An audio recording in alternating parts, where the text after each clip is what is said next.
성경 일독을 위해서 오늘 우리 함께 읽어나갈 하나님 말씀은 베드로 후서의 말씀입니다.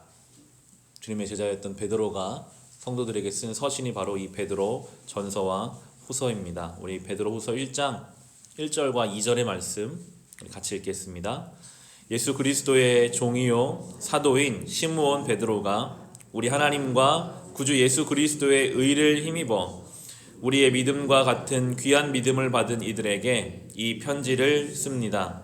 하나님과 우리 주 예수를 알므로써 은혜와 평화가 여러분에게 더욱 풍성하여지기를 바랍니다.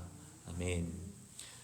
베드로가 이 편지를 시작하며 2절에 보시면 하나님과 우리 주 예수를 알므로써 은혜와 평화가 여러분에게 더욱 풍성하여지기를 바랍니다 라고 권면하는데 주님을 알아가야 한다 라고 권면하고 있습니다.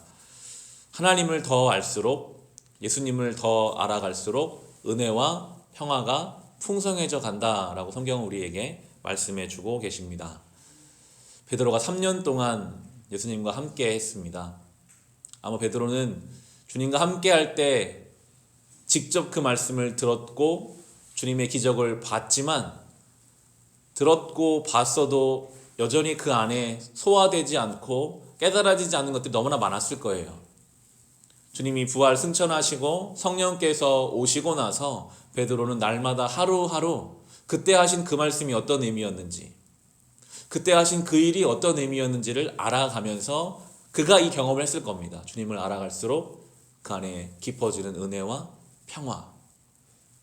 주님과 함께 있어도요, 막상 주님이 부활 승천하시고 성령이 임재하셔서 이제 베드로가 혼자 이 세상을 그 말씀 가지고 살아가야 하는 그 하루하루가 주님을 알아가게 하는 날이 됩니다.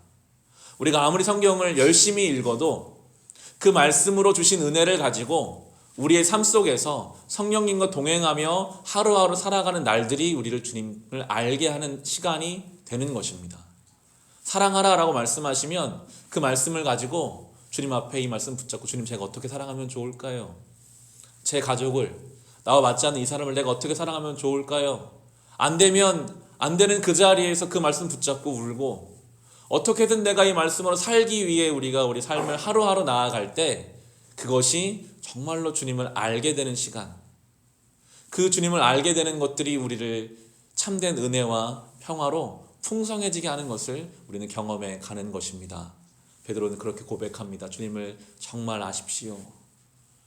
이 말씀 가지고 살아내며 주님을 붙잡고 의지하며 그렇게 주님을 알 때 주시는 은혜와 평화가 우리 안에도 풍성해지기를 간절히 소망합니다. 이어지는 4절에서는 성도가 어떤 부르심 받았는지를 또한 말씀합니다. 4절 같이 읽겠습니다. 그는 이 영광과 덕으로 귀중하고 아주 위대한 약속들을 우리에게 주셨습니다. 그것은 이 약속들로 말미암아 여러분이 세상에서 정욕 때문에 부패하는 사람이 되는 것이 아니라 하나님의 성품에 참여하는 사람이 되게 하시려는 것입니다. 아멘. 예수를 만나기 전에는 정욕 때문에 부패하는 것이 사람의 인생입니다.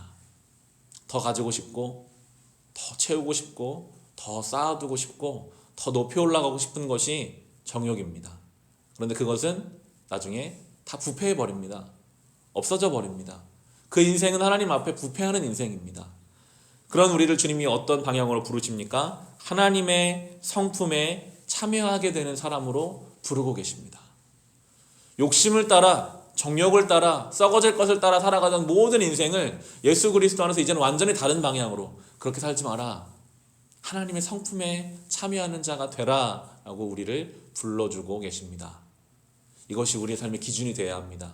여러분 어떤 결정을 내리실 때 이 기준을 생각해 보세요. 주님 제가 지금 이 갈림길에 서 있는데 어떤 길이 정욕을 택하는 길이고 어떤 길이 주님의 성품에 참여하는 길입니까?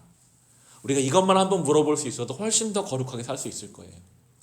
우리의 어떤 삶의 자리에서도 내가 지금 이렇게 가는 것이 과연 내 정욕을 따라가는 길인가? 아니면 주님의 성품에 참여하는 길인가? 주님이 나를 죽기까지 헌신하셔서 정욕을 따라가는 인생 아니라 하나님 성품 참여할 수 있게 하셨는데 나는 지금 그 은혜에 맞게 살고 있는가? 늘 이 말씀으로 우리를 돌아볼 때에 우리는 주님의 성품에 참여하는 자가 될 것입니다. 바로 이어지는 본문에서 주님의 성품이 무엇인지를 좀 더 구체적으로 설명하시는 것이 5절부터 7절까지입니다. 같이 읽어보겠습니다.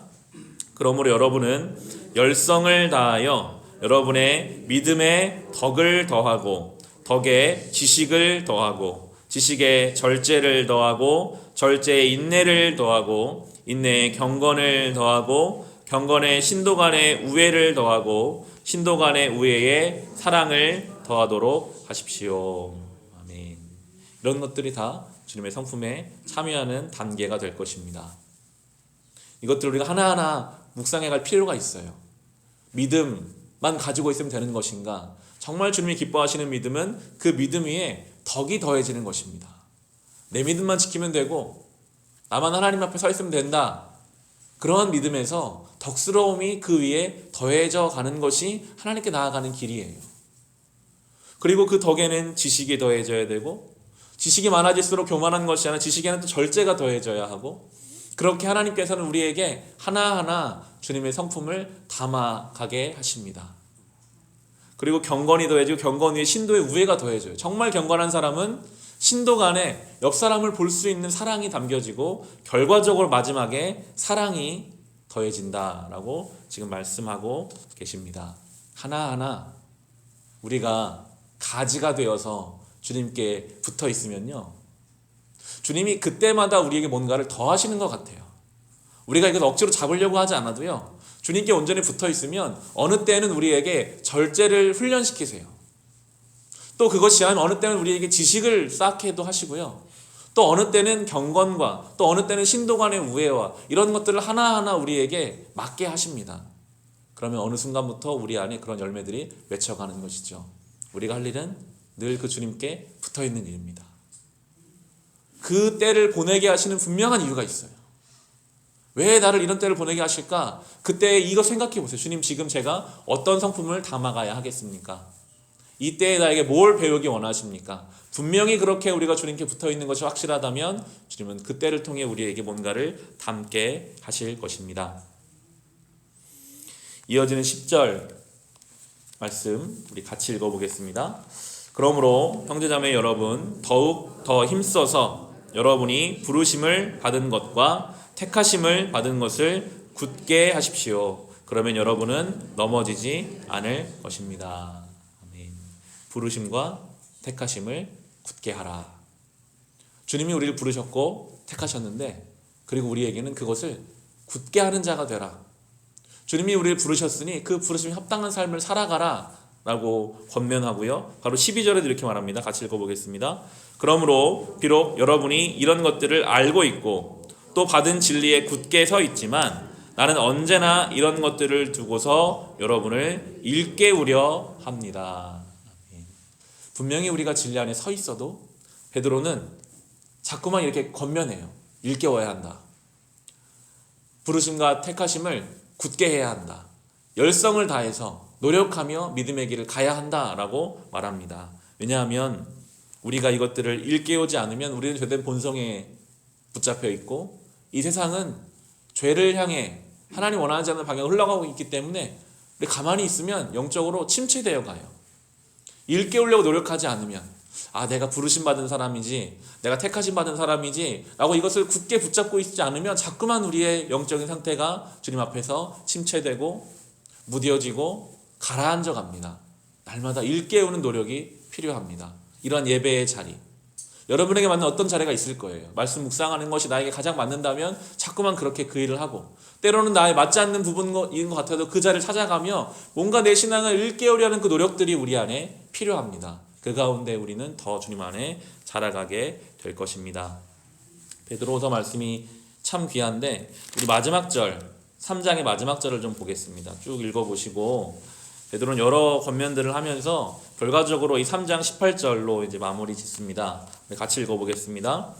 우리의 주님이시며 구주이신 그리스도 예수에 대한 지식과 그의 은혜 안에서 자라십시오. 이제도 영원한 날까지 영광이 주님께 있기를 빕니다.